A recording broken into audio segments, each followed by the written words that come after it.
जय। तो महामंत्र का जाप सामूहिक जाप करेंगे।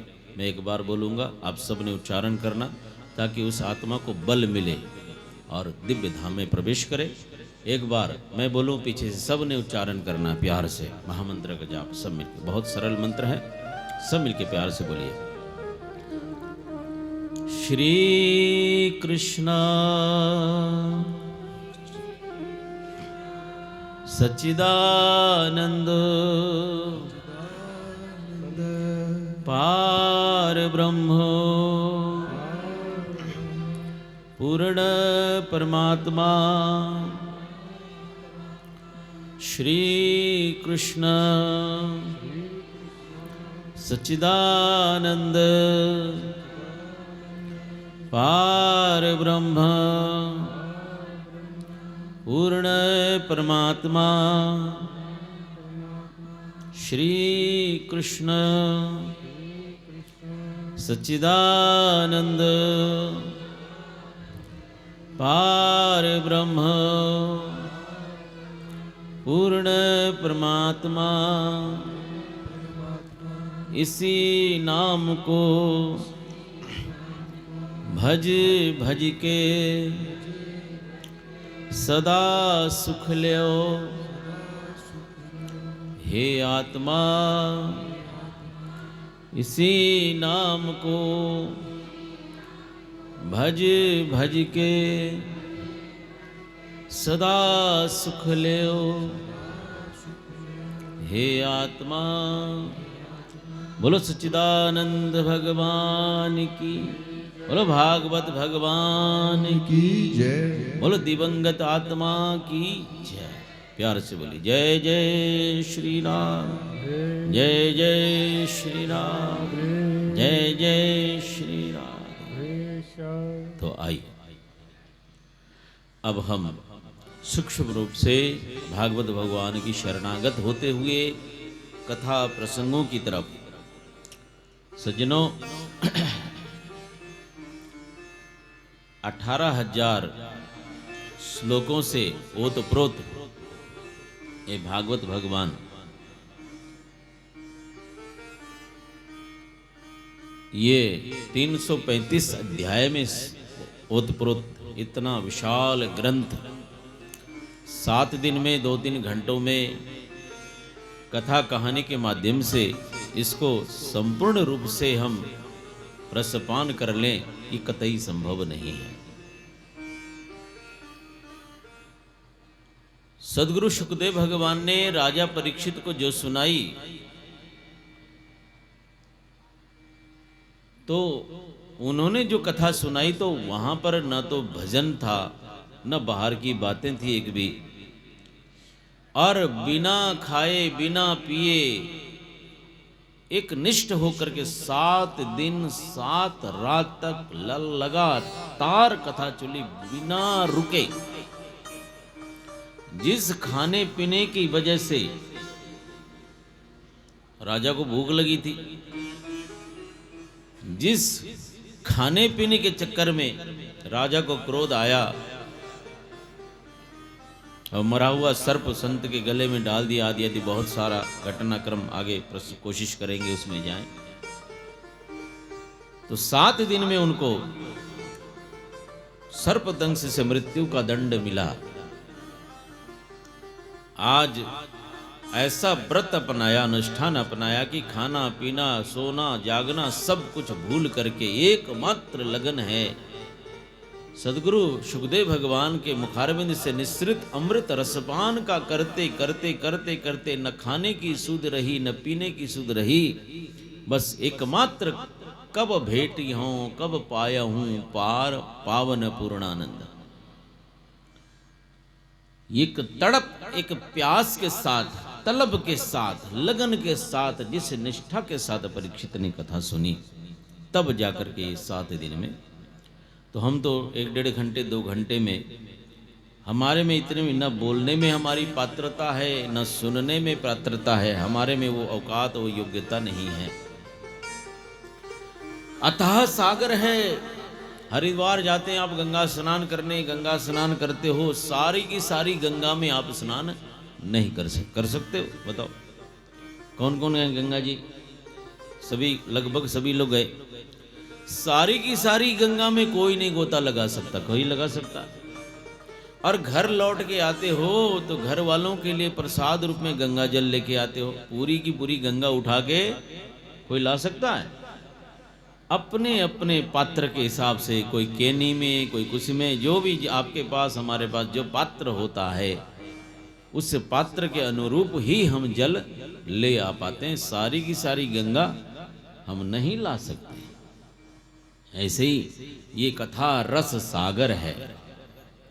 इस कथा रस सागर को हम पूरा का पूरा पान नहीं कर सकते, हमारे में वो योग्यता नहीं, पात्रता नहीं। तो क्या करते हैं? तो कई बार तबीयत खराब होती है तो फिर भी गंगा में जाते हैं, स्नान नहीं करते तो क्या हो, थोड़ा गंगा जल लेकर छींटा मार लेते हैं, ऐसा कर लेते हैं। और आपके एक राज की बात बताऊं, 12-15 साल हो गए हरिद्वार, जिंदगी की आधी से ज्यादा जिंदगी हरिद्वार गुजर गई। इधर 12-13 साल से मैं गंगा स्नान ही नहीं करता हूँ। बोलो कृष्ण कन्हैया लाल की। कुछ ऐसा मेरे मन में ऐसा भाव आया, मैं औरों को बोलता नहीं हूँ, पर मेरे मन में, दास के मन में भाव आता है, क्यों नहीं स्नान करता? गंगा के तट पे रहता हूँ, जाता हूँ, श्रद्धा पूरी है, निष्ठा पूरी है, और जाता हूँ, हल्का सा जल लेके आचमन भी करता हूँ, जल लेके छींटा भी करता हूँ, पर गंगा में कूद करके स्नान नहीं करता हूँ। कोई भी त्योहार, नहाने का त्योहार आए, मैं जाता नहीं, गंगा में प्रवेश ही नहीं करता हूँ। तो क्यों? आपके मन में सवाल आए थे, साधु होकर के ऐसा काम करते हो, दुनिया को तो बड़ा सिखाते हो, तुम ऐसा काम करोगे है? तो पर दास के मन में ऐसा भाव आता है कि देखिए, हम गंगा सफाई के लिए, गंगा को पवित्र करने के लिए कोई योगदान नहीं कर सकते, गंगा को स्वच्छ करने के लिए हम कोई योगदान नहीं कर सकते, गंगा को हम पवित्र नहीं कर सकते, और जा करके वहाँ अपने गंदगी, अपना मैल छोड़ करके आएंगे। तो मुझे लगता है कि ये मेरा कतई अधिकार नहीं कि मैंने गंगा सफाई के लिए, स्वच्छ करने के लिए मैं कुछ नहीं कर सका, तो मेरा कोई अधिकार नहीं कि मैं जा करके अपनी गंदगी वहाँ छोड़ाऊं। नहाऊंगा तो मैं अपनी गंदगी वहाँ छोड़ ही आऊँगा। और आप सबसे भी, कईयों से मैं लगातार हर जगह कथाओं में मैं ये आह्वान और ये यात्रा लेके चला हूँ, प्रार्थना करता हूँ। कईयों का भाव गंगा को मैया, माँ, माँ मानते हैं, सभी लोग मैया बोलते, माँ मानते हैं, पर क्या करते, माँ के ऊपर क्या करते हैं, इधर से घरों से जो कूड़ा करकट है, मंदिरों से बचा हुआ पदार्थ जो भी है, ले जाके वहाँ बोरियों में भर के गंगा जी में उड़ेल के आते हैं। ऐसा अधिकांश लोग करते हैं। यहाँ के लोग करते नहीं करते मुझे नहीं पता। कहीं भी नदी, नहर, कहीं भी जल, दरिया हो, पंडित जी ने कहा है जल प्रवाहित करो, पुण्य मिलेगा। आप लोग करते हो? कोई भी पूजा से कोई सामग्री बच गई है, या कोई अनुष्ठान से कोई ऐसी चीज बच गई है, फूल पत्ते आदि जो भी है, क्या करो, नदी में, नहर में ले जाके डाल दो। गंगा में कई लोग बोरी भर भर के गाड़ी के पीछे डिग्गी में ले जाकर वहाँ गंगा जी में डाल के आते हैं, और जय गंगे मैया आरती, माँ की आरती भी उतारेंगे और माँ के ऊपर कूड़ा भी डाल देंगे। है ऐसी कैसी भक्ति है बताओ। इसीलिए घर घर में माँ, माताओं की ऐसी स्थिति हुई है। माँ मानेंगे और माँ की ऐसी कदर करेंगे। तो ध्यान रखिए, कृपा करके आपसे भी गुजारिश, अगर यहाँ भी ऐसा कुछ, कहीं किसी, मात्र गंगा में नहीं, कहीं भी दरिया में, नदी में, कहीं पानी में, कृपा करके ऐसा अपराध मत करिएगा। कोई भी पदार्थ बच जाए, मैंने पीछे भी कही थी बात, हाँ जी बलजीत जी कही थी ना ये बात, मेरी प्रसंग में मैंने, हाँ जी, हाँ पंडित जी कहते हैं, हाँ यही तो ये गलत संदेश जा रहा है लोगों में। प्रभावित करो, प्रभावित करके ध्यान रखना, पुण्य की जगह पर बहुत बड़ा अपराध होगा, महापाप है ये मेरी दृष्टि में, व्यास गद्दी से बोल रहा हूं, बहुत बड़ा अपराध है, पुण्य नहीं मिलेगा, ध्यान रखना, सावधान। क्योंकि सावधानी हटी दुर्घटना घटी। ये सावधानी, कथा सुन करके जरा सा कुछ तो परिवर्तन जीवन में होना चाहिए, नहीं तो सुनते रहे। इसलिए ध्यान रखना, कभी भी ऐसा बुरा अपराध मत कर बैठना। फिर आप सोचो बाबा जी आग तो लगा दिया, समाधान तो करो, फिर करना क्या है इसका? जो पदार्थ तो बचेगा, हवन करेंगे तो बचेगा, पूजन करेंगे तो बचे, माला बचेगी, फूल बचेंगे, पदार्थ फोटो भगवान के स्वरूप फट जाते हैं, क्या किया जाए? प्रश्न बहुत बड़ा है। बचता है, किया क्या जाए? धूप बत्ती अगरबत्ती के सब बता नहीं क्या क्या बहुत कुछ इकट्ठा हो जाता है साल में, किया क्या जाए? किया ये जाए, आप तो गांव वाले हो, तो जिसके पास जमीन है, पेड़ पौधे हैं, पीपल के पेड़ के नीचे जरा गड्ढा खोद के वो सारा सामान उसमें डालिए। पेड़ के लिए वो जीवन है, खाद बन जाएगा, पेड़ हरा भरा हो जाएगा, और हरे भरे पेड़ में छांव में आप बैठो और मन से दुआ निकलती, वाह तेरा जिसने भी पेड़ लगाया तेरा जीवन भी हरा भरा हो जाए। बोलो कृष्ण कन्हैया लाल की। निकलती कि नहीं निकलती है? इस तरह से पुण्य हो सकता है। गंगा में डाल के नदियों में डालेंगे, कल को वही पानी सड़ जाएगा और वही पानी हमारे आपके जैसे किसी ने पीना है और हम बीमार हो जाएं, न जाने क्या क्या हो जाए। तो बताओ पुण्य होगा कि पाप होगा? इसकी जगह पर जिसके पास जमीन है, पेड़ पौधे हैं, पेड़ में डालिए। एक और प्रश्न उठता है, जिसके पास जमीन नहीं वो क्या करे?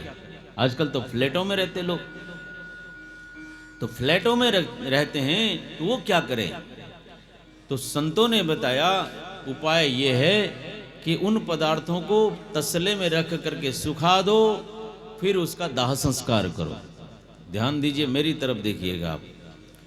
उन पदार्थों को दाह संस्कार करिए, जलाइए, है जलाइए तो थोड़ी सी राख बन जाएगी। अब वो राख चाहे पेड़ में डाल दो, चाहे गमलों में डाल दो, गमलों में कीड़े नहीं आएंगे। और राख अब और बनी अगर पक्की राख हो जाए, अब नदी में भी डाल सकते हो, वो जल भी स्वच्छ कर देगी। राख डाल सकते हैं। पर ये सब काम नहीं। समझ में आई बात? आवे कि नहीं आवे? आवे। तो ये छोटी छोटी चीजें हैं, जीवन में परिवर्तन आना जरूरी है। तो मैं भी गंगा स्नान अपना, ये मेरे निजी राय है, आपको नहीं कहा कि आप मत नहाइए, ध्यान रखना। मैंने अपनी बात कही कि मेरा योगदान नहीं, गंगा सफाई के लिए, स्वच्छता के लिए मैं कुछ नहीं कर सका, तो मेरा कोई अधिकार नहीं कि मैं मल मल के नहा के अपनी गंदगी माँ को दे आऊं। इसीलिए मैं कोशिश करता हूं, बाकी गलतियां बहुत हो जाती। तो इस तरह से कथा रस सागर है गंगा जी, ये भागवत कथा ज्ञान गंगा है। तो हरिद्वार की गंगा सबको सुलभ नहीं है। कई लोग सोचते रह जाते हैं लेकिन पहुंच नहीं पाते। हरिद्वार की गंगा तो तभी हमको लाभ करती है जब जाएंगे, पहुंचेंगे, स्नान करेंगे, तभी जा करके। और सब वहां पहुंच नहीं पाते, तो भगवान ने कृपालता की कि चलो हरिद्वार की गंगा भले सबको सुलभ न हो, सबको पुण्य प्रदान न कर सके, लेकिन प्रभु कृपा करते हैं तो भागवत रूपी ज्ञान गंगा घर घर में जाकर के सबको स्नान कराती है, सबको मालो माल करती है। प्रभु कृपा करते हैं। हम सब के जीवन के लिए परमात्मा ने कृपा की और भागवत भगवान जगह जगह जा करके इस तरह से भक्तों का कल्याण करते हैं।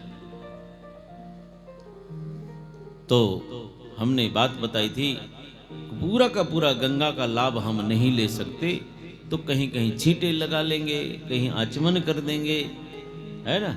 यात्रा हमारी इस तरह से 7 दिन की कथा की यात्रा ऐसे चलेगी। कल भी बहुत सूक्ष्म रूप में हम कथा का आनंद लेते रहे। मैंने कहा ना, कथा रस सागर है, सारा का सारा उलीच के पीना संभव नहीं। तो हम भी कथा यात्रा में कहीं कहीं गोता लगाएंगे, इस ज्ञान गंगा के रूप में कहीं कहीं गोता लगाएंगे, डूब जाएंगे, और कहीं कहीं आचमन करेंगे, कहीं छींटा मारते हुए चल पड़ेंगे। बोलो भागवत भगवान की। हाँ, इसका ध्यान रखिएगा। तो कल मैंने सूक्ष्म रूप में बताने का प्रयास किया था, तो बलजीत जी कहने लगे थोड़ा थोड़ा प्रसंग छूट गया था कल, उसका भी आनंद लेते चले। तो मैं भी प्रयास करूंगा। एक बार हरि नाम संकीर्तन सब मिले करके, फिर उसके बाद आगे बढ़े। गंगे मैया तुम्हारी जय जय हो, गंगे मैया तुम जय जय हो, गंगे मैया तुम्हारी जय जय हो, गंगे मैया तुम्हारी जय जय हो, भागीरथी तुम्हारी जय जय हो, भागीरथी तुम्हारी जय जय हो, जटा शंकरी तुम्हारी जय जय हो, जटा शंकरी तुम्हारी जय जय हो, गंगे मैया तुम्हारी जय जय हो, गंगे मैया तुम्हारी जय जय हो, ओ हर गंगे तुम्हारी जय जय हो, हर गंगे तुम्हारी जय जय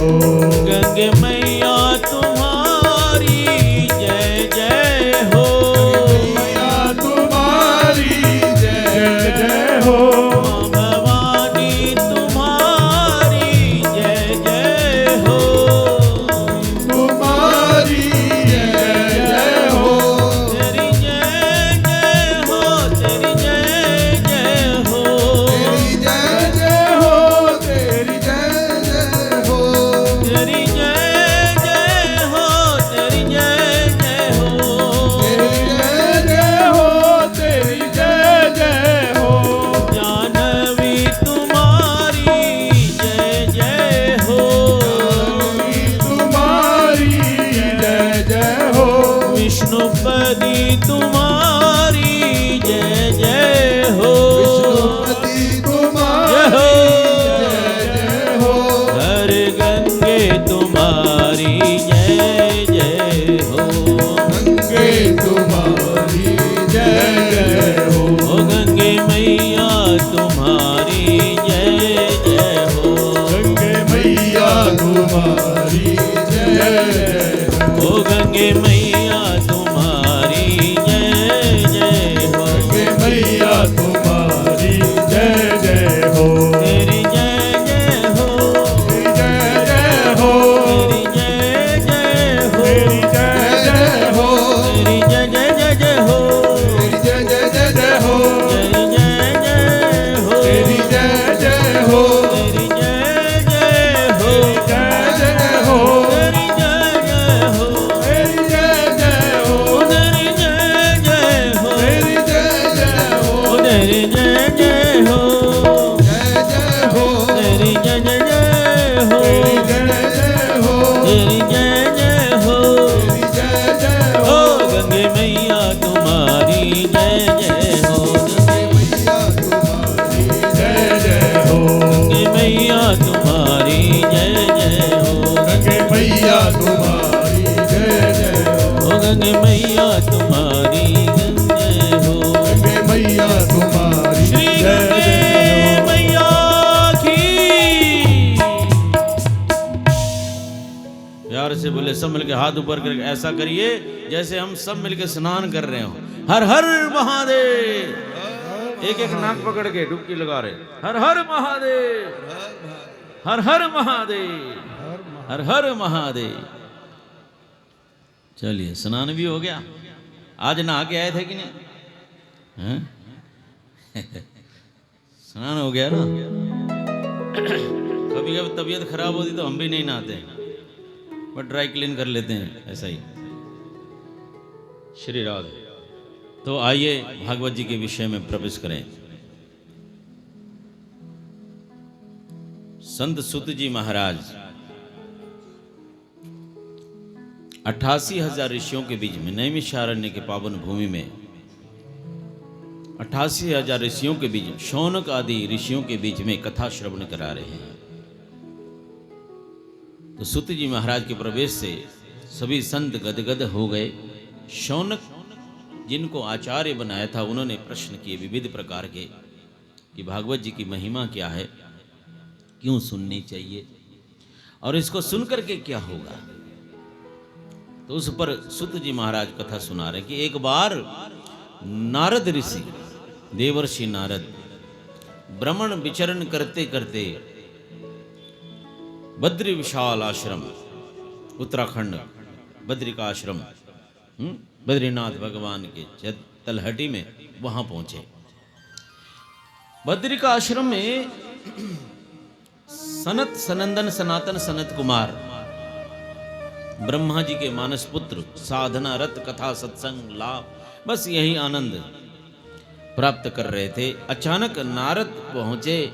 नारद के उदास चेहरे को देखा। किसने? सनकादिकों ने। अरे नारद, तुम तो भगवान के प्यारे प्यारे भक्त हो, सदा उनके गीत गाते हो, उनकी भक्ति में लीन रहते हो, और हरि का दास कभी न हो उदास। तुम प्रभु का दास होकर के उदास कैसे? खिले खिले मदमस्त रहना चाहिए, आनंद में रहना चाहिए। तुम लुटे लुटे खोए खोए चेहरे से क्या बात? तो नारद ने अपनी बात बताई कि ऐसे ऐसे मैंने सुना कि धरती की, पृथ्वी की बड़ी महिमा सुनी थी, गजब की महिमा सुनी थी। तो उस पृथ्वी की महिमा सुन करके मैं सोचा कि चलो जगत का, धरती का दर्शन करके आऊं। तो वहां जाकर के देखा तो दुनिया तो कुछ और है। महिमा की जगह पर वहां तो लूट खसोट, मारा मारी, छीना झपटी, यही सब है। तो मैंने तो देखा तो जो गड़बड़ गड़बड़ चल रही है। तो ऐसे विचरण करते खिन्न मन से यूं भ्रमण करते करते मैं अचानक वृंदावन धाम पहुंचा। बोलो वृंदावन धाम की। एक तारुणी स्त्री, यौवना स्त्री, युवान स्त्री रुदन कर रही है, रो रही है। उसकी गोदी में 2 बालक लेटे हुए हैं। उन मूर्छित बालक, वो मूर्छित है, बेसुध हैं, बेहोश हैं, उनकी तरफ देख देख करके रो रही है, बिलख रही है। साधु नारद का प्रवेश हुआ तो उस रुदन करती स्त्री ने रोका। भो भो साधो क्षणं तिष्ठ मचिंतामपि नाशय। अरे संत जी जरा रुक जाइए, जरा ठहर जाइए, जरा रुक जाइए, क्योंकि मैं बहुत पीड़ित हूँ, दुखी हूँ, और मैंने सुना है जिस गली से साधु गुजरता है उस गली में खुशहाली आ जाती है। बोलो कृष्ण कन्हैया लाल की। इसीलिए लोग संतों को घरों में ले जाते हैं ना, जरा हमारे घर में पदार्पण करिए, चरण रखिए महाराज, कि आपके आने से हमारे घर में मंगल होगा, शुभ ही शुभ होगा, अच्छा होगा। साधु संत चलते फिरते प्रभु के प्यारे लाडले, प्रभु के ही स्वरूप हैं। तो आप रुक जाइए, तनिक मैं पीड़ित हूं, परेशान हूं, मेरा दुख दूर करो। नारद पहुंचे, पूछा अरे तुम कौन हो? ये मूर्छित बालक कौन है? क्यों रोने का कारण क्या है? अपना परिचय दो। तो उस स्त्री ने परिचय दिया। अहम भक्ति रीति ख्याता इमौ में तनयो यतो। देवर्षि, मेरा नाम भक्ति है। क्या है? स्त्री ने नाम बताया। क्या? मेरा नाम भक्ति है। इमौ में तनयो यतो, इमौ में तनयो, ये जो दोनों लेटे हैं ना, ये मेरे बेटे हैं, बुजुर्ग हैं, वृद्ध अवस्था में हैं, और जो माँ है वो जवान है ना। अटपटी बात है ना। माँ युवान है और दोनों बालक वृद्ध हैं, बूढ़े हैं, और उसमें मूर्छित हैं, बेसुध हैं, बेहोश हैं। मैं इन वृद्ध बालकों को न तो यौवन कर सकती हूं, न इनको जगा पा रही हूं। इस दुख से मैं पीड़ित हो। नारद अचंभित हो गए, देवी ये कैसी बात करते हो? आप खोल करके बताओ कि आप हो कौन, कहां से आई हो, कहां से पैदा हुई हो, आदि आदि पूरा फुल इंट्रोडक्शन, पूरा परिचय बताओ। तो भक्ति कहने लगी, देवी वो मेरी जो पैदाइश है, प्रादुर्भाव है, कहाँ है? उत्पन्ना द्रविणे साहम वृद्धि कर्नाटके गता, कचित किंचित महाराष्ट्रे गुर्जरे जीर्णताम गता। द्रविड़ देश में मेरा प्रादुर्भाव, मेरा जन्म स्थान द्रविड़। भक्ति ध्यान रखिए, एक एक चीज सुनिएगा, भक्ति की बात हो रही है। वृंदावन में भक्ति यौवन अवस्था में, बलिष्ठ अवस्था में, मजबूत अवस्था में है ना। वृंदावन में भक्ति परिपूर्ण है, मजबूत है, यौवन है भक्ति, सशक्त है भक्ति। पर ये जो बालक दोनों वृद्ध हैं, वो भी मूर्छित हैं, बेहोश हैं। वो कौन हैं?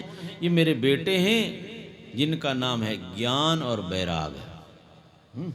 ज्ञान और वैराग, ये मेरे भक्ति के दो बेटे हैं। भक्ति मैया के दो बेटे कौन? ज्ञान और वैराग। पर वृंदावन में भक्ति बलिष्ठ है, मजबूत है, सशक्त है, पर वहां ज्ञान वैराग की दाल गलती नहीं है। न तो वहां वैराग है, वहां न तो ज्ञान है। वहां तो भक्ति मदमस्त होकर के नाचती है वृंदावन में है? पर भक्ति कहती है मुझे ज्ञान भी चाहिए, वैराग भी चाहिए, बेटे भी चाहिए। संतान के बिना माता कहां सह सकती है? तो मेरे दुख का कारण यह है देवर्षि, इस दुख को दूर करिए कि ये मेरे बेटे, इनको उठाइए। नारद आए, अपने हिसाब से उपाय किया, ज्ञान सुनाया, मंत्र सिंचित किए, वेद उपनिषद सारा पाठ करके, रामायण भागवत जो भी उनको सब जो उपनिषद है सारे शास्त्र कान में सुनाए, लेकिन वो ज्ञान वैराग वृंदावन में जागे नहीं। तो परेशान होकर के मैं हर उपाय के, मेरे से दाल गली नहीं, हे सनकादिक। नारद जी उनको सुना रहे ना अपनी बात कि ऐसी सी मैंने अपनी तरफ से पूरी कोशिश की, पूरा प्रयास किया, मेरी दाल गली नहीं, मैं कुछ नहीं कर सका, उनके बच्चों को उठा नहीं सका। लेकिन स्त्री दुखी है, भक्ति दुखी है, उनका दुख दूर करना जरूरी है महाराज, मैं कर नहीं पाया, तो इसलिए आपके चरणों में वंदन करने आया। तो नारद जी के कहने पर सनकादिकों ने कहा, अरे नारद जी क्या अभी भी क्या है वो, पता नहीं क्या बगल में वो क्या है, क्या बगल में ढिंडोरा क्या बोलते ना, क्या है, गोद में, हाँ गोद में छोरा, बगल में ढिंडोरा है। गोद में छोरा, बगल में ढिंडोरा, छोरा गायब हो गया बोल गए। तो ऐसे ही कबीर कहते हैं, कस्तूरी नावी बसे मृग ढूंढे बन माही है। अरे नारद इतनी दूर आए, इतनी सी समस्या लेके, कोई बड़ी बात नहीं, ये तो छोटी चुटकी का काम है। बोले कैसे? बोले नारद तुम चिंता ना करो, जाओ तुम जा करके भागवत कथा का आयोजन करो। भागवत कथा सुनते सुनते न सिर्फ भक्ति आनंदित होगी, उनके दोनों बेटे ज्ञान वैराग भी मजबूत सशक्त होकर के उठेंगे और भगवान के चरणों में नाचने लगेंगे। बोलो भक्तवत्सल भगवान। तो बहुत बड़ा यज्ञ का आयोजन हुआ भागवत कथा का हरिद्वार में। कहां पर? हरिद्वार में। बद्री का है, हरिद्वार क्यों बोलते हैं? हरिद्वार हरि का द्वार है वो। बद्री का आश्रम हरि का आश्रम है, हरि का धाम है। तो वहां प्रवेश करने के लिए द्वार क्या है? हरि। हरिद्वार वो दरबार है, दरवाजा है, इसीलिए उसका नाम हरिद्वार है ये गेट। तो हरिद्वार में तुम है, वहीं पर तुम आनंद वन क्षेत्र है, एक जंगल पहले होता था, उस आनंद वन क्षेत्र में तुम भक्ति कथा, भागवत कथा का आयोजन करो। फिर हम स्वयं आकर के कथा बाँचेंगे और उस कथा का श्रवण करते करते सबका उद्धार होगा, मंगल होगा। फिर नारद ने विशाल रूप से पंडाल बनवाया, सभी ऋषियों को कहा अपने अपने हिसाब से अलग अलग ड्यूटी बांट लो। किसी ऋषि ने क्या विभाग लिया, सब ने अपने अपने, जैसे यहाँ कमेटी लोग अलग अलग विभाग बांट करके सेवा में संलग्न है ना, सब ने बहुत सुंदर तरीके से, ऐसे वहाँ सब ने किसी ने कौन सी सेवा ले ली, मैं ये सेवा करूंगा, जिसके पास जैसी पात्रता। भृगु ऋषि ने प्रचार प्रसार का लिया कि मैं प्रचार घर घर जाके दस्तक दूंगा कि चलो चलो कथा आयोजन हो रही है, चलो सुनो आनंद लो। और स्वयं आयोजित करके कथा सुनने का उतना लाभ नहीं, लोगों को बुला बुला करके सबको सुलवाना, प्रभु प्रेम में मस्त कर देना, उसका पुण्य ही कुछ और है। तो इस प्रकार बहुत विशाल कथा का आयोजन हुआ और वहां विशाल मंच बन करके तैयार हुआ और सनकादिकों को आह्वान किया। वो स्वयं व्यासपीठ पर सनकादिक बैठे, नारद जी प्रथम श्रोता बन के बैठे और हजारों की संख्या में वहां नर नारी श्रोतागण भक्तगण। तो सनकादिक कहने लगे सदा से ब्या श्रीमद् भागवती कथा यस्य श्रवण मात्रेण हरि चित्तम समाश्रयत। सदा सेवन करो, सदा सेवन करो, सदा सेवन करो, है ना। दुनिया में कुछ भी सेवन करो तो थोड़ी देर में यहाँ तो सब कुछ बेकार है, फीका हो जाता है। दुनिया का जो स्वाद है थोड़ी देर के लिए है, फिर थोड़ी देर में सारा स्वाद बेकार हो जाता है। कि आज सवेरे की कल शाम को क्या बात, रूम में बैठ के बात हो रही थी, किसी को आपको खीर बहुत अच्छी लगती है, लेकिन कितनी खाओगे कितनी खाओगे हैं, थोड़ी देर में वही खीर बेस्वाद लगने लग जाती है, ज्यादा खाएंगे। किसी को रसगुल्ला पसंद है, ये बहुत अच्छा लगता है, और जिसको सबसे ज्यादा रसगुल्ला अच्छा लगता है, बंगाल में बहुत प्रसिद्ध बंगाली रसगुल्ला, अगर आपको पता हो, आजकल सब जगह मिलता है, छेने वाला बंगाली रसगुल्ला दुनिया में फेमस है, वर्ल्ड फेमस। और जिसको बंगाली रसगुल्ला सबसे ज्यादा अच्छा लगता है, उसको पकड़ करके बंगाली रसगुल्ले के ड्रम में घुसेड़ दो, है कितना खाएगा, कितना खाएगा, कितना खाए, थोड़ी देर में वो थोड़ी देर में रसगुल्ला खाएगा, फिर कुछ देर बाद, थोड़ी देर बाद वो रसगुल्ला उसको खा देगा। बोलो कृष्ण कन्हैया लाल की। जिंदगी में मुड़ के कभी वो रसगुल्ला नहीं खाएगा। दुनिया का सारा रस बेकार हो जाता है, होता है ना, सारा फीका रस है। एक महात्मा को कड़ी बहुत अच्छी लगती थी, एक महात्मा को वो भिक्षाटन करके जीवन यापन करते थे। तो एक बार अचानक भिक्षाटन करते करते जीवन में उसने कड़ी नहीं खाई थी, और संत तो ऐसे फकीर होते, 2-3 घर में जितना पेट के लायक भोजन मिला लिया और चल दिए, और प्रसाद पा के भजन में लीन। तो एक बार एक मैया ने, एक देवी ने उनके पात्र में कड़ी डाल दिया, कड़ी और चावल। जीवन में पहली बार कड़ी खाई, कड़ी चावल खाए ठाकुर जी को भोग लगा के। तो कड़ी में इतना स्वाद आया, इतना स्वाद आया, कितना स्वाद आया कि अब रोम रोम में कड़ी बस गई उनकी। हरि का जाप करते थे, माला सिमरन करते, माला जाप करते, कड़ी कड़ी कड़ी कड़ी पकोड़ा, कड़ी पकोड़ा, कड़ी पकोड़ा, ये सब होता था। भूल गए, कड़ी ने रोम रोम में उनका है बुरा हाल कर दिया। अब तो ना तो भजन में मन लगे, ना नींद आए, तो मुंह से कड़ी का नाम सुनते मुंह से लार टपकने लगे, है कड़ी सोचते मुंह से लार टपकने। अब जाते हैं दोबारा, देवी को कहा कड़ी दोबारा दे, वो भी कितना देगी। अब तो जीना मुहाल हो गया संत जी का। कड़ी तो इतनी छा गई कि अब कड़ी ने रोम रोम ग्रसित कर दिया। अब इस कड़ी से कैसे मुक्ति मिले, भजन छूट गया, बंदगी छूट गई, सिमरन छूट गया, सब कुछ छूट, कड़ी कड़ी कड़ी पकोड़ा, कड़ी पकोड़ा, कड़ी पकोड़ा। अब करें तो क्या करें, तो अब छूटना मुश्किल हो गया, अब करूं क्या करूं। तो उन्होंने सोचा कि अब तो इसको इतना कड़ी, इस जीव को, इस मन को इतनी कड़ी पिलाऊंगा, इतनी कड़ी पिलाऊंगा कि दोबारा कड़ी देखने का मन भी ना करे। तो कहा कि देवी आज ऐसा करना, तो बहुत बड़े पतीले में जो है तुम कड़ी बनाना, तो आज अंतिम बार मैं कड़ी खाना चाहता हूं, खूब जम के।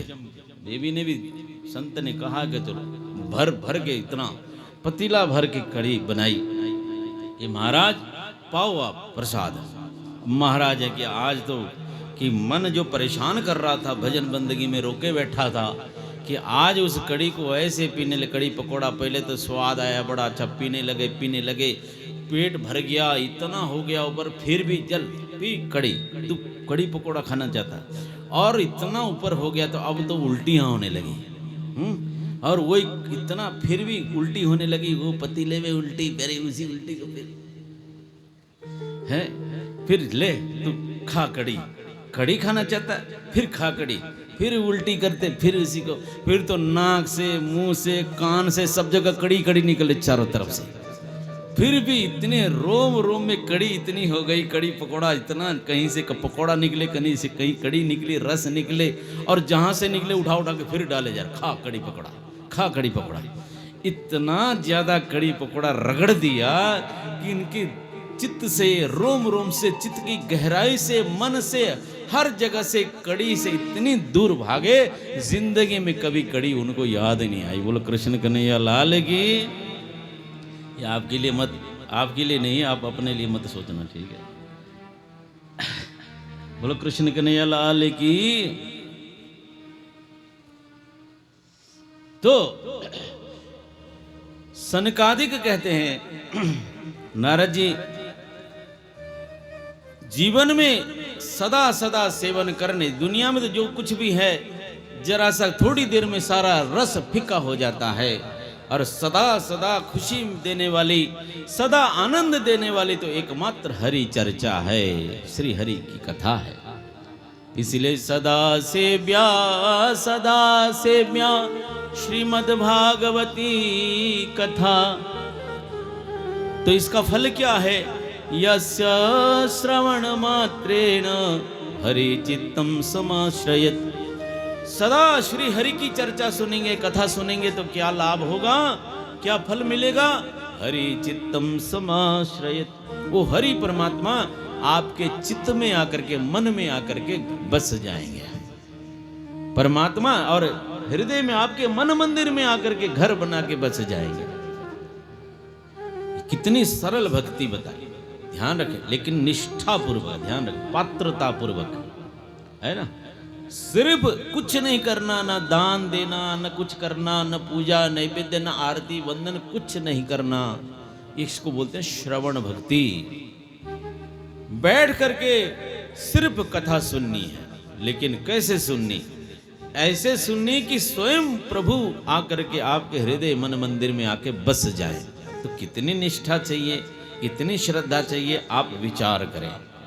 लेकिन जो निष्ठा पूर्वक सच्ची लगन से हृदय की पात्रता के साथ अगर कथा श्रवण करें तो सनकादिक कहते हैं कि स्वयं हरि चित्तम समाश्रयत। वो परमात्मा आकर के आपके हृदय मन मंदिर में घर बना के बस जाएंगे और आपके मन के अंदर का सारा ताप दूर करेंगे, कष्ट दूर करेंगे, और आपके निर्मल हृदय में सदैव प्रभु का वास होगा। निर्मल मन जन सो मोहि पावा। ऐसे ऐसे बहुत सारी कथा का वर्णन, भागवत जी की महिमा का वर्णन कह करके सुनाया। निगम कल्प तरोर गलितम फलम, निगम कल्प तरोर गलितम फलम, शुक मुखातमित द्रव संयुतम, पिबत भागवतम रसमालयम, मुहुरहो रसिका भुवि बाबुकाः। निगम कल्प तरोर गलितम फलम। नारद जी, इसको, इस भागवत जी को सिर्फ कथा कहानी की किताब मत समझना। क्या कह रहे हैं? ये कथा कहानी, ये कथा कहानी की पोथी नहीं है, ये कथा कहानी की किताब नहीं, ये साक्षात श्री हरि का विग्रह है। और क्या है? समस्त वेदों का, उपनिषदों का सार, निचोड़ सार है ये। और सार सबको, जैसे दूध है, किसी को 2 लीटर 3 लीटर 4 लीटर दूध पी करके पचाना बड़ा मुश्किल है ना। आज के जमाने में तो बहुत मुश्किल, पहले के लोग तो पी के पचा लेते थे। लेकिन उसी दूध को गर्म करके दही बना करके फिर मक्खन तैयार करो तो उसका मक्खन थोड़ा होगा, खाएंगे तो मधुर रस भी और ऊर्जा भी बहुत मिलेगी, ताकत शक्ति भी मिलेगी। उसी दूध से आया है। ज्यादा दूध पीने की जरूरत नहीं, थोड़ा सा मक्खन ले लो और उस मक्खन में स्वाद भी, मधुरता भी है और शक्ति भी है। तो दूध का सार मक्खन, ऐसे समस्त शास्त्रों का सार श्रीमद् भागवत। बोलो कृष्ण कन्हैया लाल की। तेनय्यं वाङ्मयी मूर्ति प्रत्यक्षां वर्तते हरि।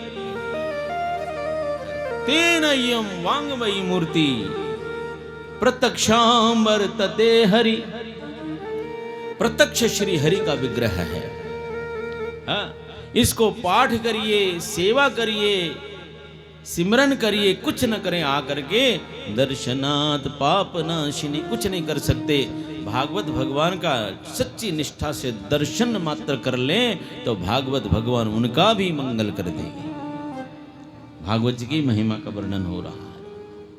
निगम कल्प तरोर गलितम फलम शुक मुखा द्रवित द्रव संयुतम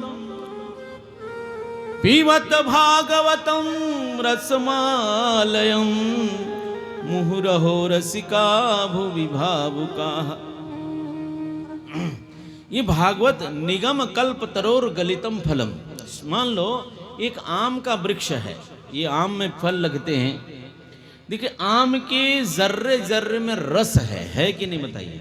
रस है तभी तो पत्ता तोड़ के खाइए, रस तो मिलेगा। चबाई ना कभी कभी उसको पीछे के डंठल में भी कभी कभी फायदा होता है, तो रस तो मिलता है पर स्वाद खराब होता है, कसैला कसैला अच्छा नहीं लगता।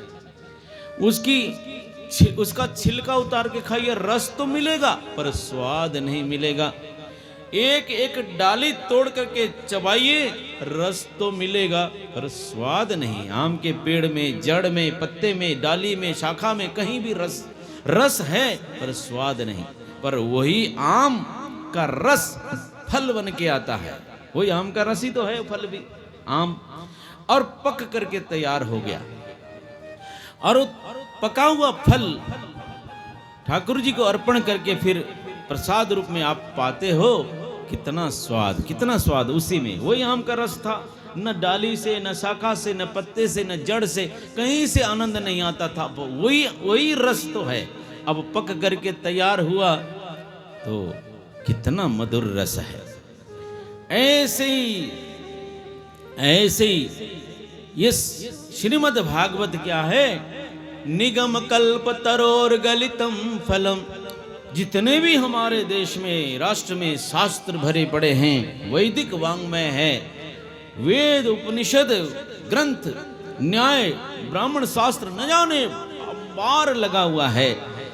और वहाँ छानने जाएंगे, पढ़ने जाएंगे तो व्याकरण पढ़ते पढ़ते सालों साल बीतेंगे। फिर कब तो संस्कृत पढ़ेंगे, कब वेद समझेंगे, कितने शास्त्र समझेंगे। लेकिन जीवन थोड़ा होगा, शास्त्र तो अभी अपार है। तो वो सारे शास्त्र सुन करके स्वाद तो मिलेगा, लेकिन जीवन में रस आनंद इतना नहीं मिलता, आम के छिलके का जैसा।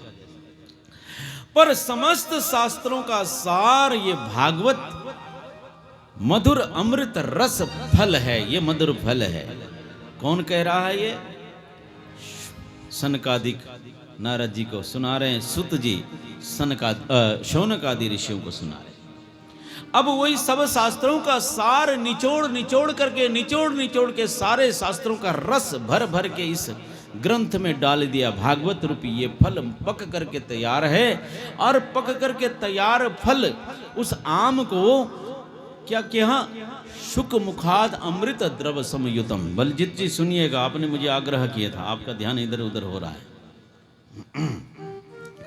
तो फल देखिए पक करके तैयार हुआ, मधुर फल, सब शास्त्रों का सार।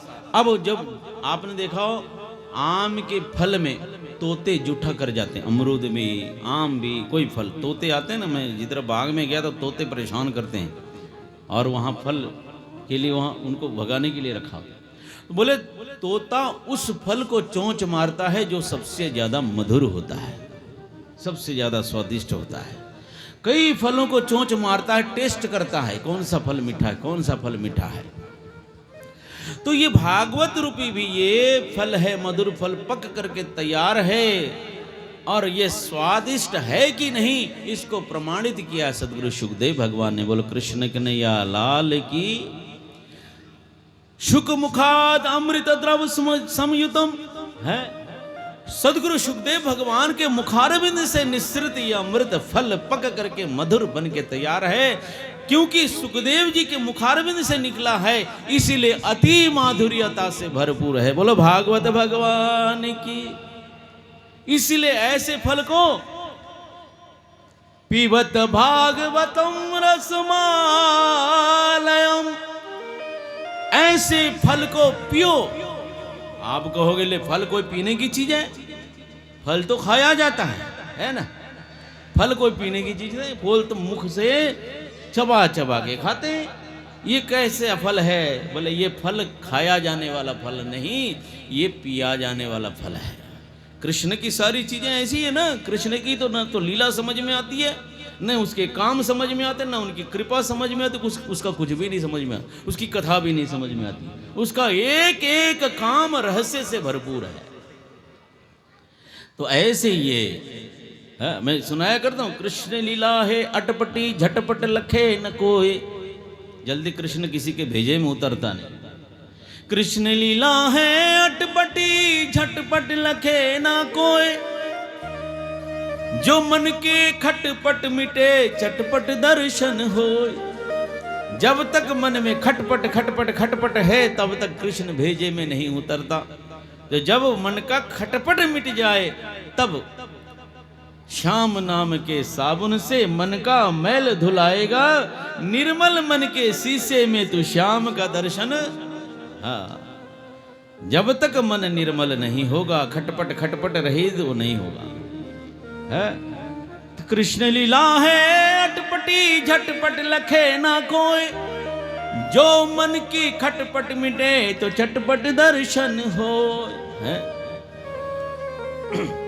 तो इसलिए पीबत भागवतम रसमालयम, ये भागवत रूपी फल को पीना है। कैसे पीना? मुख से? बोले नहीं नहीं नहीं, मुख से नहीं पीना। हाँ, ये अटपटा फल है, मुख से नहीं पीना।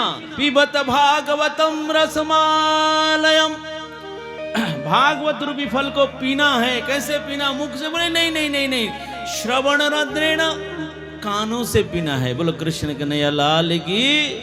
कैसे पीना है? कानों से पीना है। कैसे पीना है? कानों से बैठ करके। सदा सेव्या श्रीमद् भागवती रस कथा, यस्य श्रवण मात्रेण हरि चित्तम समाश्रयत। हाँ, पीबत भागवतम रसमालयम, भागवत रूपी फल को पियो, कानों से पियो, बैठ कर कथा सुनो, यानी कि लगन से कथा सुनो। कब तक सुनना है ना। मैंने सवेरे हमारे बलजीत जी और कई यहाँ बैठे थे, बातचीत हुई थी। आपका कोई सखा यार, दुनिया का रस तो पल पल पे फीका पड़ जाता। थोड़ी देर में कड़ी की बात बताई थी मैंने, है रसगुल्ला की बात बताई। वो पहले थोड़ी देर में कितना स्वाद देता था, अब वही रुलाता है। दुनिया का रस तो पता नहीं कब फीका पड़ जाए, कब रुला दे, कोई पता नहीं। आपका कोई यार सखा बहुत दूर अमेरिका इंग्लैंड कोई प्रदेश में जाके बैठ गया, आपके घर में बड़ा उत्सव की तैयारी, आप बहुत दिन से बोलते रहे आजा आजा आजा, वो आया नहीं। आपने चिट्ठी लिखी, अगर तू नहीं आएगा तो मैं घर में शादी पड़ी है वो भी रुकवा दूंगा। आपका प्यार देख के आ गया। आपका इतना आग्रह देख करके दौड़ा चला आया, आ गया, चलो भाग लिया, कोई बात नहीं, दौड़े आप उस अपने मित्र के सखा के मिलने के लिए इतने आतुर, मेरा सखा आया, सबको यार दोस्त सबको बुलाया, देखो देखो मेरा यार आ रहा है, मेरा यार आ रहा है। और यार आया, दौड़ गाड़ी से उतरा, आप फूलों का हार लेके बैठे हैं मित्र के गले में डालने के लिए, मित्र ने बाहें फैला दी, उस आपने भी बाहें फैला दी, दौड़ के आए, दोनों मिले, कितना सुख मिला, कितना आनंद मिला। दोनों गले के गले मिले, इतना चिमड़ के मिले, इतने कस के मिले, बड़ा सुख मिला, बड़ा आनंद मिला, बहुत आनंद मिला। लेकिन अब 5 मिनट हो गए, 10 मिनट हो गए हैं, अब वही मित्र आधा घंटा तक न छोड़े तो क्या हाल होगा आपका? है फिर क्या होगा? है कितना आनंद है। फिर 1 घंटा हो जाए तो क्या होगा? आपको लगेगा ये मित्र ही है या कोई भूत भात मुझे चिमड़ गया है। वो रस आपका कहां जाता रहेगा? है वो सारा रस बेकार, दुनिया का रस ऐसा है।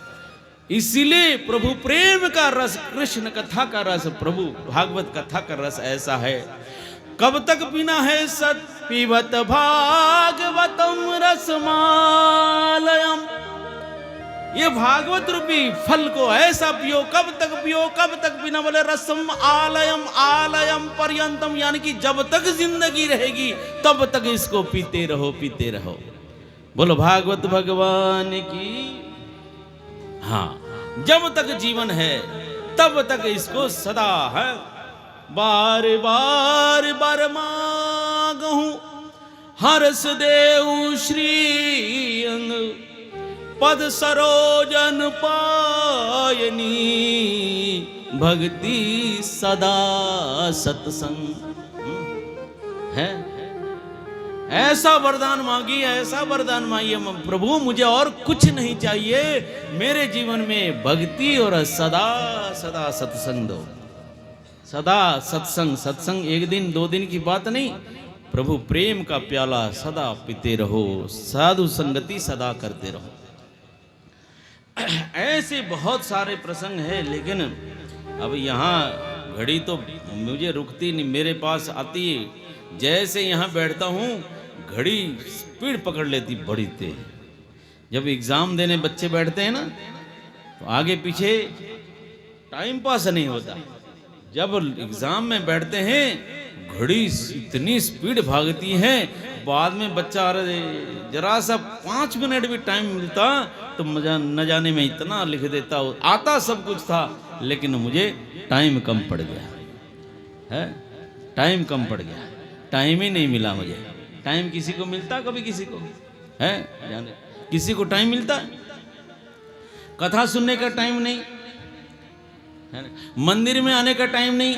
शुक्रवार के दिन मस्जिद जाके देखो, पूरा मस्जिद भरी पड़ी है नमाज के लिए, है कि नहीं? बताओ बताओ, मस्जिद में जगह नहीं, पंडा बाहर, पार्क, रोड कहीं भी फुल हो जाती उनकी शुक्रवार के, जुम्मे के दिन में, है कि नहीं? कहीं भी जाओ मस्जिद के साथ साथ कोई जगह उनको दिखनी चाहिए, सब फुल होती है। एतवार के दिन, संडे के दिन सारे चर्च फुल होते हैं प्रेयर करने के लिए ईसाइयों का, है ना? और हमारे मंदिर में घंटी बजाने वाला कोई नहीं होता। बोलो कृष्ण कन्हैया लाल की, है कि नहीं? बताओ, है? मंदिर में तनख्वाह दे करके पुजारी को रखना पड़ता है। भाई पुजारी, कई जगह पर घंटी बजाने वाला नहीं तो बिजली वाला करके, बिजली वाला वगैरह, आरती भी कैसेट में चलेगी और बिजली वो घंटे घंटड़ू चलता रहेगा, बस हो गई पूजा, अपना काम पूरा हो गया। जय राम जी। है फिर कहते महाराज बहुत दुखी हो गए, कुछ कर दो, है? बोया पेड़ बबूल का, फिर सब अपने अपने, देखो कोई भी मुसलमान कुरान से वंचित नहीं, सारा ज्ञान लेके फिरता है, सब वो अपना लेके चलते हैं। कोई ईसाई बाइबल के बिना रहता नहीं, और हमें अपना अता पता नहीं। मंदिर में जाने का टाइम नहीं, आरती में भाग लेने का टाइम नहीं, बुला बुला के पंपलेट, पता नहीं इन्होंने सब कुछ किया, घर घर में सब पता, सबको है, पता नहीं है ऐसा नहीं, सबको पता है, लेकिन क्या करें? टाइम नहीं, टाइम नहीं है। कथा सुनने का टाइम नहीं, मंदिर में जाने का टाइम नहीं, अच्छे साधु संगति में जाने का टाइम नहीं, कुछ भी करो टाइम नहीं। बच्चा, छोटा बच्चा बोले अभी भी मुझे को स्कूल जाना, जल्दी जल्दी खाना पैक कर दो, मुझे स्कूल जाना, टाइम नहीं। बच्चा ही करता है ना, जल्दी जल्दी कर दो। बाबू कहते हैं मुझे जल्दी कर दो, टिफिन पैक करके दो, मुझे टाइम नहीं है। उधर जाओ तो टाइम नहीं, इधर भाग रहा है, शॉपिंग करने जाना टाइम नहीं, उधर करो टाइम नहीं, इधर टाइम नहीं। और एक दिन अचानक फंस जाता, डॉक्टर के पास ले जाता है, अटैक हो गया, डॉक्टर के पास ले जाते हैं और डॉक्टर जाके बोलता है ओहो इसका तो टाइम आ गया। तब जाके टाइम आ गया, कहीं टाइम नहीं है, इसका टाइम पूरा हो गया। वहां टाइम मिलता है, इसका टाइम जय हो। तो देखो, लेकिन कहां भागवत भगवान की शरण में आकर के जो इस तरह से निष्ठा पूर्वक जरा सा अपना थोड़ा सा भी समय लगा दे, उसका क्या होगा? भागवत भगवान की महिमा ये है, उसका जीवन शुद्ध बुद्ध निर्मल हो जाए, पवित्र हो जाए। स्वयं भागवत भगवान कृष्ण रूप में प्रकट होकर उसके हृदय मन मंदिर में प्रकट हो जाएंगे। बोलो भागवत भगवान की। तो इस प्रकार महिमा का वर्णन कर रहे थे, तो इतने में एक घटना क्या घटी, गजब की घटना घटी। इतने में साक्षात भक्ति देवी वृंदावन से नाचती नाचती उस कथा मंडप में, वहां कीर्तन चल रहा था, मधुर मस्ती से कीर्तन चल रहा था। उस है श्री कृष्ण गोविंद हरे मुरारे, हे नाथ नारायण वासुदेव। श्री कृष्ण गोविंद हरे मुरारे, हे नाथ नारायण वासुदेवा। श्री कृष्ण गोविंद हरे मुरारे, हे नाथ नारायण वासुदेवा। श्री कृष्ण गोविंद हरे मुरारे, कितनी अच्छी ताली की आवाज है, हो सब मिलकर वासुदेवा। हे नाथ नारायण वासुदेवा, हे नाथ नारायण वासुदेवा। हे नाथ नारायण वासुदेवा, हे नाथ नारायण वासुदेवा। हे नाथ नारायण वासुदेवा, हे नाथ नारायण जय हो। हे श्री कृष्ण गोविंद हरे मुरारे, हे नाथ नारायण वासुदेवा। कृष्ण गोविंद हरे मुरारे, जय हो। नाथ नारायण वासुदेवा। राधे कृष्ण राधे कृष्ण राधे कृष्ण कृष्ण कृष्ण राधे कृष्ण राधे कृष्ण राधे कृष्ण कृष्ण। जय हो। कृष्ण राधे कृष्ण राधे कृष्ण राधे कृष्ण राधे कृष्ण राधे कृष्ण राधे कृष्ण राधे कृष्ण। राधे कृष्ण राधे कृष्ण राधे कृष्ण राधे कृष्ण राधे कृष्ण राधे श्याम राधे कृष्ण राधे कृष्ण। जय हो। राधे कृष्ण राधे कृष्ण राधे कृष्ण राधे श्याम राधे श्याम। जय हो। हाँ, कृष्ण गोविंद हरे मुरारे, हे नाथ नारायण वासुदेव। कृष्ण गोविंद हरे मुरारे, हे नाथ नारायण वासुदेवा। हे नाथ नारायण वासुदेव, नाथ नारायण वासुदेवा। हे नाथ नारायण वासुदेव, हे नाथ नारायण वासुदेवा। हे नाथ नारायण वासुदेव, हे नाथ नारायण वासुदेव।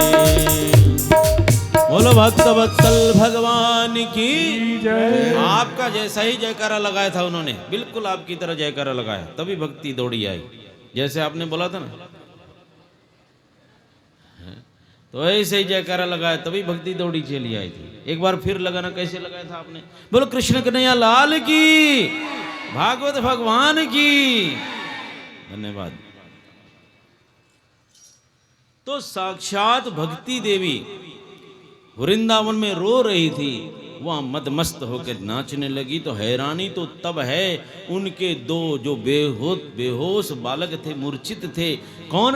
ज्ञान वैराग्य, वो भी आकर के यौवन हो गए, वो जवान हो गए, बच्चे हो गए, और वो भी मस्ती से नाचने लगे। साक्षात प्रहलाद जी भी प्रकट हुए, भक्ति के जितने आचार्य सब, साक्षात सुखदेव जी आकर के खड़ताल बजा बजा के सो खूब मस्ती आनंद, वहां भक्ति की मस्ती, हाँ पुनः आनंद प्राप्त हुआ। ये भागवत भगवान की महिमा है। जहां भागवत भगवान की कथा हो, जीवन में ज्ञान वैराग्य और भक्ति परिपूर्ण हो जाती है। तो सदगुरु सुत जी महाराज को प्रश्न किया। बहुत सारे प्रसंग हैं, सब में जाने का समय नहीं। तो आत्मदेव ब्राह्मण और धुंधली का प्रसंग भी संक्षिप्त में कल भी हमने प्रयास किया था कि किस तरह से भागवत कथा लगन पूर्वक धुंधुली ने जैसे सुनी, प्यास से, क्योंकि उसकी तड़प प्रेत आत्मा बन के भटक रहा था। उसकी आत्मा को सदगति नहीं मिली, तड़प रहा था। प्रेत आत्मा को बड़ी भूख लगती है, खा नहीं सकता, प्यास लगती है, पी नहीं सकता।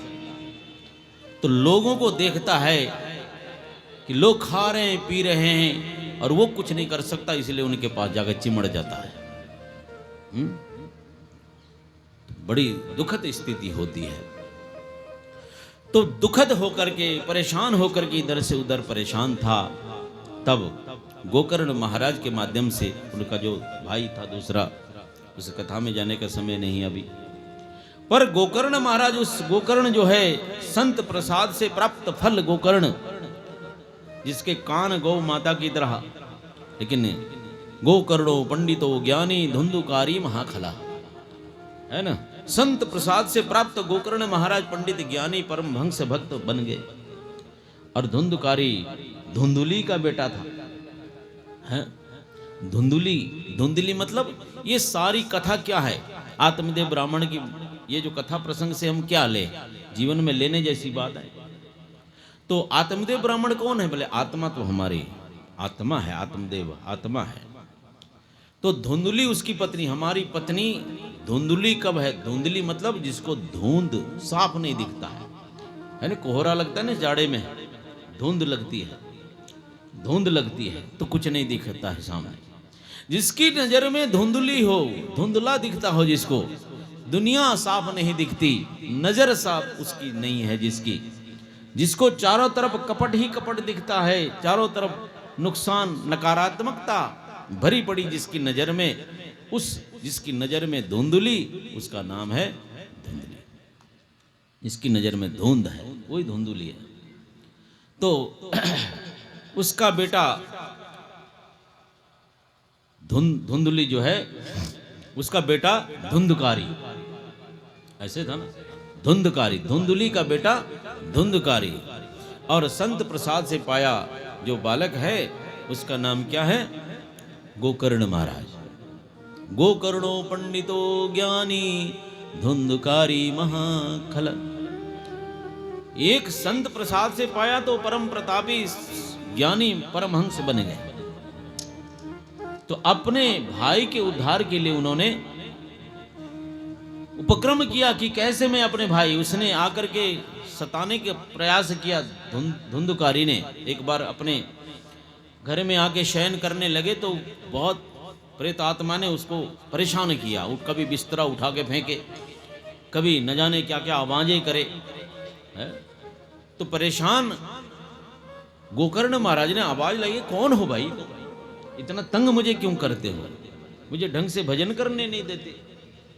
तो उसने कहा, भाई तूने मुझे पहचाना नहीं, मैं तो तेरा भाई धुंधकारी हूं। अरे कौन? बोले हाँ तेरा भाई मैं धुंधकारी हूं, तेरा ही भाई हूं। तो दिखते क्यों नहीं? बोले हाँ मैंने कुकर्म पाप कर्म अधर्म इतना अत्याचार किया, मैं प्रेत योनि को पाया प्राप्त कर गया हूं, प्रेत योनि में भटक रहा हूं, इसलिए मुझे सुख नहीं, मैं भटक रहा हूं। अब तुम्हारे जैसे ज्ञानी परमहंस का भाई होकर के मुझे इस योनि में भटकना पड़ रहा है, भाई मेरे लिए कुछ करो, मेरा उद्धार करो, मेरा उद्धार करो। तब दुखी होकर के गोकर्ण महाराज ने फिर भागवत कथा का आयोजन किया। ऐसे भागवत कथा का आयोजन किया, बहुत बड़ा मंच बन के तैयार हुआ। और वहां चारों तरफ विधि पूर्वक कथा हुई और वहां सजावट जो लगी थी, पेड़ लगे थे, केले के थंबे, गन्ने, जो विधिवत कथा होती है ना, वहां ये सब विधान पूरा किया जाता है। विधि विधान से वेदियां बनती हैं, केले के थंबे लगाए जाते हैं, गन्ना लगता है, बांस लगते हैं, है ना, उसमें डोरा बंधता है, नित्य पूजन होता है, नित्य हवन होता है। तो उन कथा के बीच, कथा मंडप में 7 गांठ वाले बांस था। उसमें आकर वो धुंधकारी की प्रेत आत्मा बैठ गई और गोकर्ण महाराज कथा श्रवण कराने लगे। तो पहले दिन कथा विश्राम हुई, आरती के बाद जयकारा लगाया तो पहली गांठ फटी। ऐसे करते करते 7 दिन कथा हुई, 7 गांठ फटी और उसमें से दिव्य रूप बाहर प्रकट हुआ। गोकर्ण ने पूछा, कौन हो तुम? बोले, तुमने मुझे पहचाना नहीं। देवताओं का जैसा दिव्य रूप लेके सामने आया, भागवत जी को प्रणाम किया, सबको धन्यवाद प्रणाम वंदन करते हुए भगवान के धाम को जाने लगा। उसके लिए विमान आया, भगवान के पार्षद विमान लेके आए। पूछा, आप कौन हो? देवता?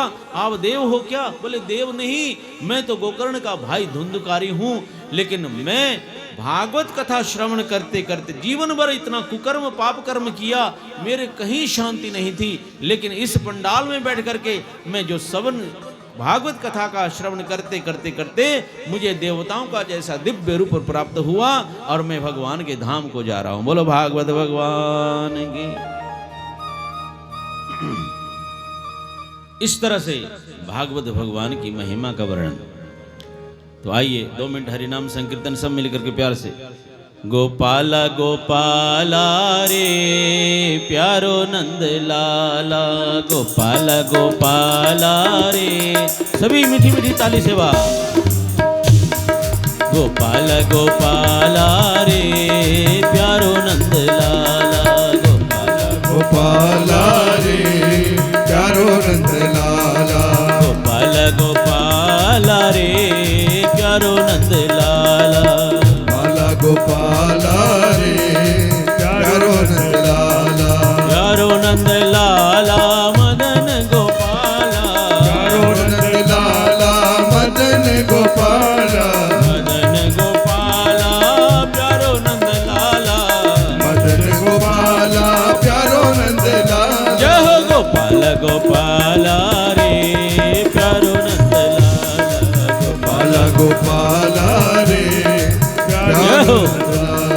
जय नंद लाला जय गोपाला, जय नंद लाला जय गोपाला, जय नंद लाला जय गोपाला, जय नंद लाला जय गोपाला, जय गोपाला जय नंद लाला, जय गोपाला जय नंद लाला, जय नंद लाला जय गोपाला, जय नंद लाला जय गोपाला। श्री राधे गोविंदा मन भजले हरि का प्यारा नाम है, श्री राधे गोविंदा मन भजले हरि का प्यारा नाम है, श्री राधे गोविंदा मन भजले हरि का प्यारा नाम है, श्री राधे गोविंदा मन भजले हरि का प्यारा नाम है। गोपाला हरि का प्यारा नाम है, नंदलाला हरि का प्यारा नाम है, गोपाला हरि का प्यारा नाम है, गोपाला हरि का प्यारा नाम है, गोपाला हरि का प्यारा नाम है, गोपाला हरि का प्यारा नाम है, गोपाला हरि का प्यारा नाम है, गोपाला हरि का प्यारा नाम है। गोपाला गोपाला रे प्यारो नंद लाला, गोपाला गोपाला रे प्यारो नंद लाला, गोपाला गोपाला रे प्यारो नंद लाला, गोपाला गोपाला रे प्यारो नंद लाला, मदन गोपाला, गोपाला मदन गोपाला, ओ मदन गोपाला, प्यारो नंद लाला, प्यारो नंद लाला, मुरली वाला, मुरली वाला, गौआ वाला, वाला, हारा वाला, ओ हारा वाला, प्यारो नंद लाला, प्यारो नंद लाला, मुरली वाला, मुरली वाला, गौआ वाला, गौआ वाला, हारा वाला, हारा वाला, प्यारो नंद लाला, वाला, मदन गोपाला,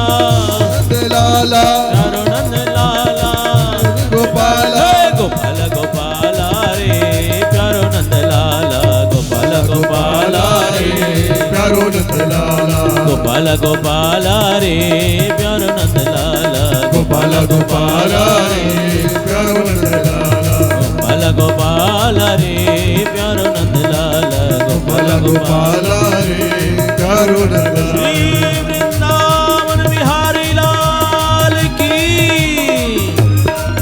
श्री भागवत भगवान की जय।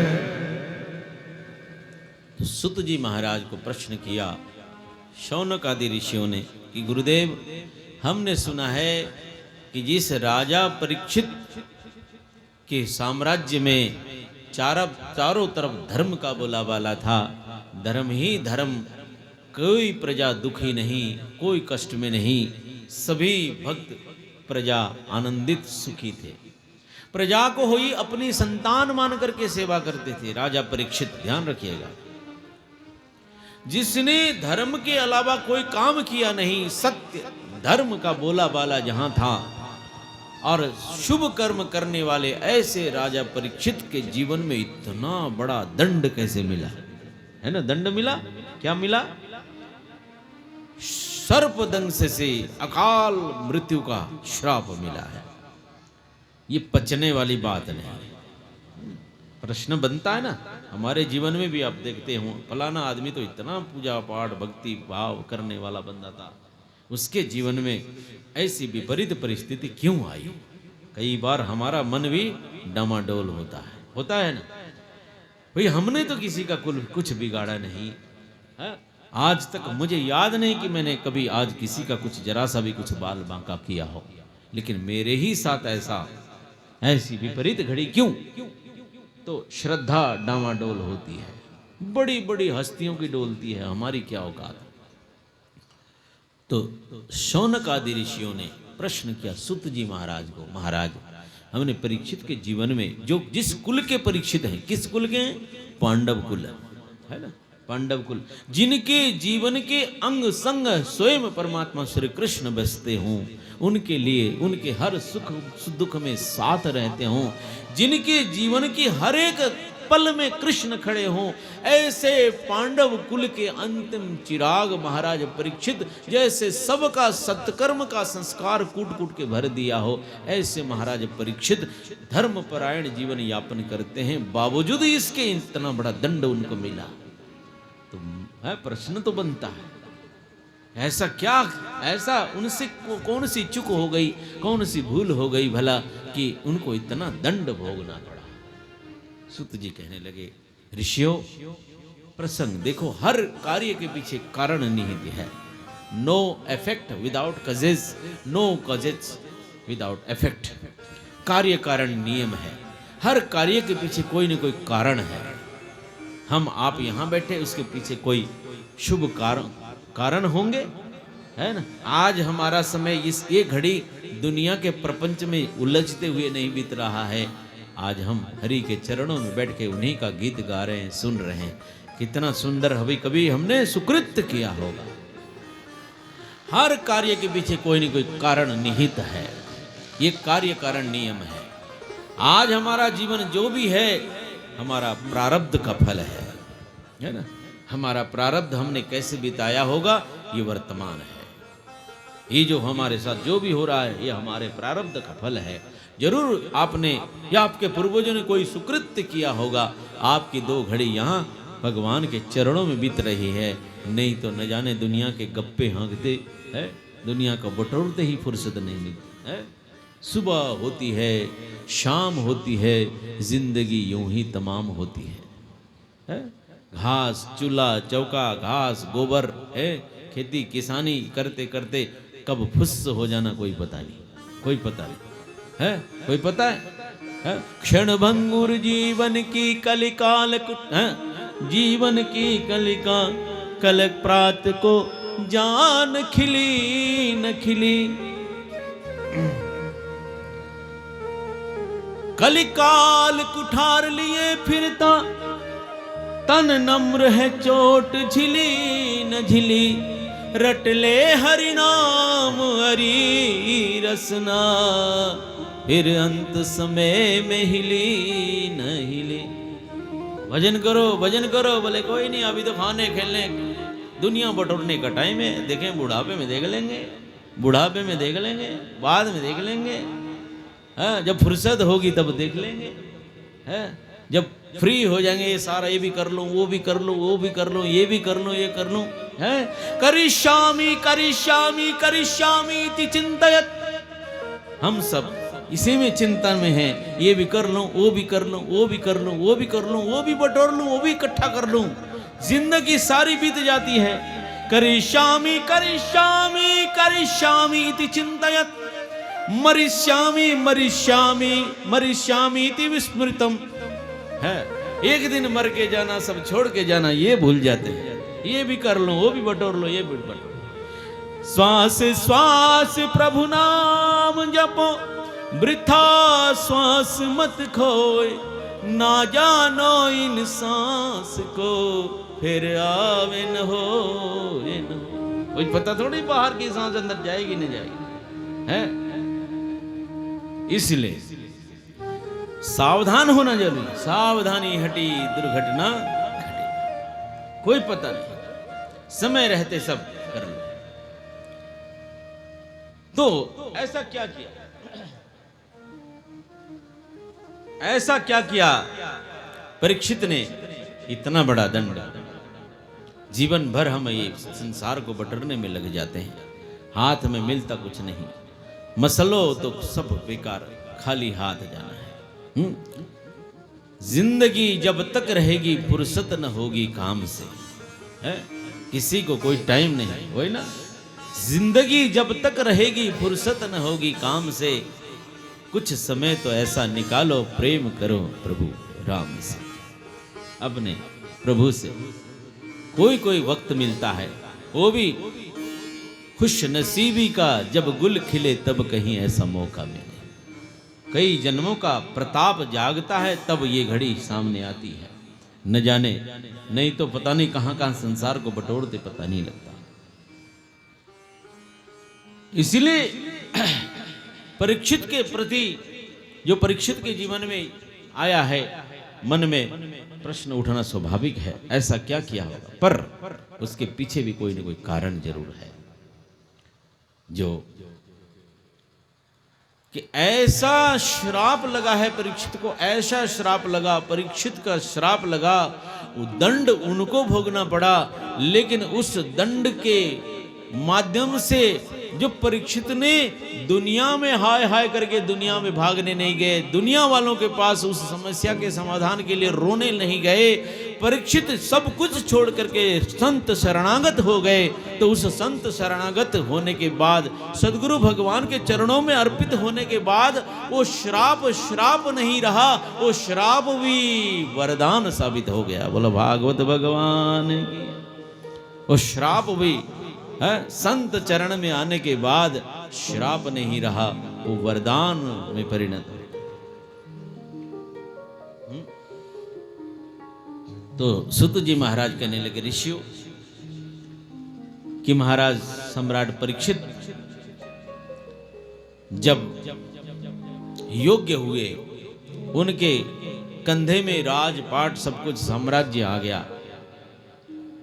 तो उनके मन में भाव आया कि चलो, मेरे पूर्वजों ने मेरे लिए क्या, मेरे पूर्वजों ने कैसा यश, कैसी कीर्ति उन्होंने पाई है, मेरे पूर्वजों का साम्राज्य, उनकी प्रजा कैसी है, मैं जरा यात्रा करूं, देखूं, नगर नगर भ्रमण करूं। महाराज की सवारी निकली। महाराज किसकी किसकी निकली? परीक्षित की। ध्यान रखिए, एक एक बात ध्यान। किसकी सवारी निकली? महाराज परीक्षित सोच रहे हैं कि मेरे पूर्वज पांडवों का कैसा साम्राज्य रहा होगा, जिनके अंग संग गोपाल गोविंद साथ चला करते थे। ऐसा कौन सा, कैसी प्रजा रही होगी, कैसा साम्राज्य, में जरा देखूं तो सही। तो सवारी तैयारी है सशस्त्र सेना के साथ। जैसे अपने महल से बाहर निकले, चारों तरफ जनता ने भर भर के स्वागत किया, आरतियां उतारी। जब शोभा यात्रा निकाली जाती है, घर घर से निकल के आरती करी जाती है, स्वागत किया जाता है ना। यहाँ भी कहीं कहीं कोई, हमारे माया बहन ने किया था कल थोड़ा सा शोभा यात्रा में, एक ही जगह पर। इनके संस्कारी परिवार है, तो संतों से जुड़ा हुआ परिवार। ये परंपरा है कि कोई अपने घर के दरबार बाहर से कोई भगवान की सवारी निकल रही है तो अपने हैसियत के हिसाब से स्वागत करना चाहिए, है ना। आरती करिए, फूल माला बरसाइए, जिस संगत को प्रसाद बांटिए, जो भी अपने हिसाब से जितना करें, अहोभाग्य जीवन हमारा कुछ न कुछ अर्पित हो रहा है। अच्छा, तो सवारी निकली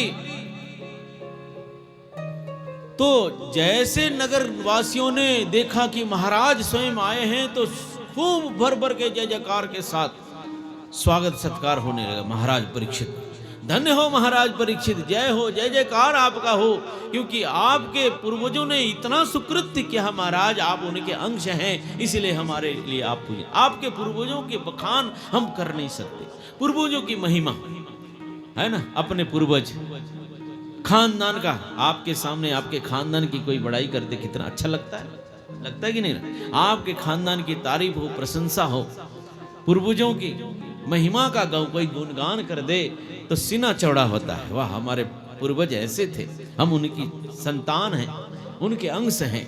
परीक्षित गदगद हो रहे हैं अपने पूर्वज, मेरे पांडव कुल में ऐसे ऐसे उन्होंने सुकृत्य किए हैं जिनकी बदौलत गोपाल अपने धाम में रह न सके, उनके साथ साथ चला करते थे। कितना लोग बड़े बड़े सुरेश महेश दिनेश हैं, ध्यान धरे पर पार न पावे, बड़े बड़े ऋषि मुनि ज्ञानी ध्यानी एक झलक पाने के लिए साधन लगाते हैं, लेकिन बात उनकी बनती नहीं।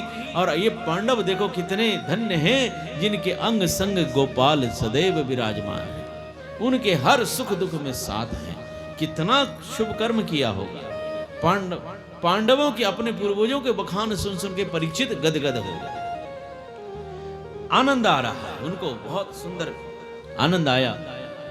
तो पूर्वजों का अपने खानदान का वर्णन सुनते सुनते गदगद हो रहे हैं, आनंदित हो रहे हैं। तो इतने में क्या किया, अचानक विचित्र दृश्य देखा।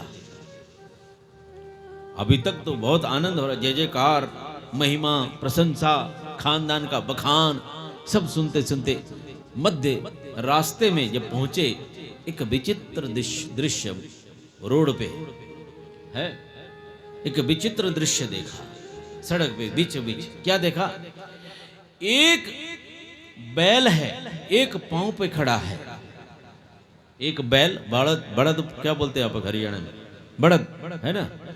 वो बेचारा एक ही टांग पे खड़ा है, बेचारा एक ही टांग पे खड़ा है, और उसके ऊपर भी एक काला काला आदमी है, हफ्सी जैसा काला कलूटा आदमी, और उसके ऊपर कोड़े बरसा रहा है, मार रहा है।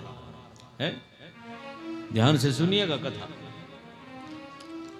विचित्र दृश्य क्या देखा, एक बेचारा बैल बड़द है और उसके ऊपर काड़ा काड़ा आदमी, खतरनाक डेंजर आदमी, उसके ऊपर कोड़ा बरसा रहा है, मार रहा है, डंडे मार रहा है। परीक्षित ने देखा, अरे अरे ये दुष्ट कैसा दुष्ट है, दानव है? जिस कुल में गोवंश की रक्षा होती आई, जिस कुल में गाय और गौमाता और गोवंश की रक्षा के लिए अपने आप को समर्पित करते आए, गोवंश की रक्षा के लिए अपने आप को आहूत करने की परंपरा रही हो, इस कुल में आज मेरे सामने ये कुकृत्य करने जा रहा है। ये है कौन है ये? इससे पहले कि मैं अपने पूर्वजों का संस्कार में भूल जाऊं, अपनी तलवार की धार से तुम्हें अभी प्राण दंड दूं, दूर हो जा मेरी नजर से। किसने कहा? परीक्षित ने। किसको? उस काले कलूटे उस आदमी को, दूर हो जा मेरी नजर से। लेकिन वो काला भागने की बजाय दौड़ा त्राहिमाम त्राहिमाम त्राहिमाम करता हुआ दौड़ के आया और परीक्षित के पैर पकड़ लिए, चरण पकड़ लिए। महाराज क्षम्यताम क्षम्यताम त्राहिमाम त्राहिम, मुझे माफ करें। और क्रोध से आवेश में परीक्षित आग